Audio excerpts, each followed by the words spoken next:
Diqqat, shoshilinch xabar! O'zbekistonning barcha viloyatida qanday ob-havo bo'ladi? Assalomu alaykum, hurmatli tomoshabin. O'z viloyatingizda qanday ob-havo bo'lishini bilib olishingiz uchun video tagiga like va podpisa tugmasini bosib qo'yishni unutmang. Chunki bu ma'lumotlarni faqat bizning kanaldan topishingiz mumkin. Qoraqalpog'iston, Silkas va Xorazm viloyatida havo biroz bulutli bo'ladi. Ba'zi joylarda o'zgaruvchan bo'ladi. Yog'ingarchilik kutilmaydi. Shamol shaxsan 7-12 metr/sekund tezlikda esadi. Harorat kechasi 15-20 daraja, kunduzi 30-35 daraja bo'ladi. Buxoro va Navoiy viloyatlarida havo o'zgaruvchan bo'ladi. Yog'ingarchilik kutilmaydi.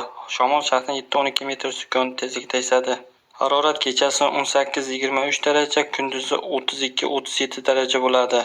Toshkent, Samarqand, Jizzax, Sirdaryo viloyatlarida havo biroz bulutli bo'ladi, yog'ingarchilik kutilmaydi. Shamol shaxsan 7-12 metr/sekund tezlikda esadi. Harorat kechasi 18-23 daraja, kunduzi 32-37 daraja bo'ladi. Qashqadaryo va Surxondaryo viloyatlarida havo biroz bulutli bo'ladi, havo o'zgaruvchan bo'ladi. Yog'ingarchilik kutilmaydi. Shamol shaxsan 7-12 metr/sekund tezlikda esadi. Harorat kechasi 19-24 daraja bo'ladi, kunduzi 34-39 daraja bo'ladi.